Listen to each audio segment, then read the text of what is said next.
All right, congratulations. You're going into session 6. So we are going to talk about distraction techniques and how that is really great for anxiety. There's all sorts of different techniques, but we're going to talk about distraction techniques in particular.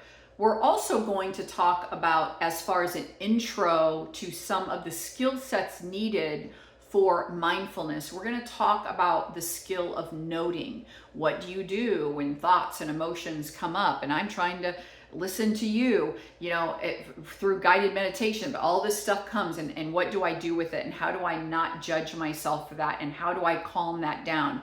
So we're going to talk about the basic, very needed, essential skill of noting. And then we're also going to go over emotional identification. If you do not know how you feel, okay, we cannot get to how to help you with that.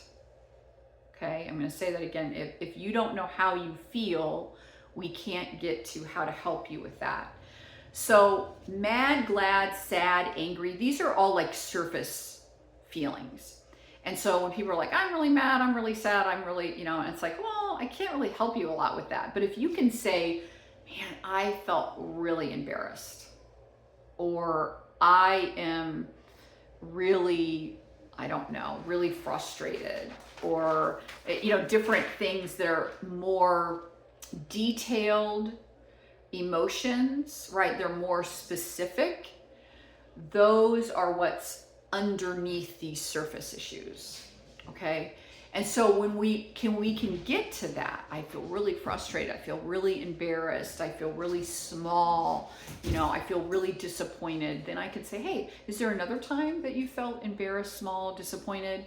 And then it's kind of like a kite, the old kite with the bows and the strings all tied together, and we can kind of follow them back. And sometimes we can see themes, and that can be really useful for saying, okay, maybe that's a trigger to anxiety, and what can we do? And if you know how you feel, then you can say, okay, where does that come from, and how can I deal with that? This is part of really good self-care, and I have included an exhaustive list of many emotions.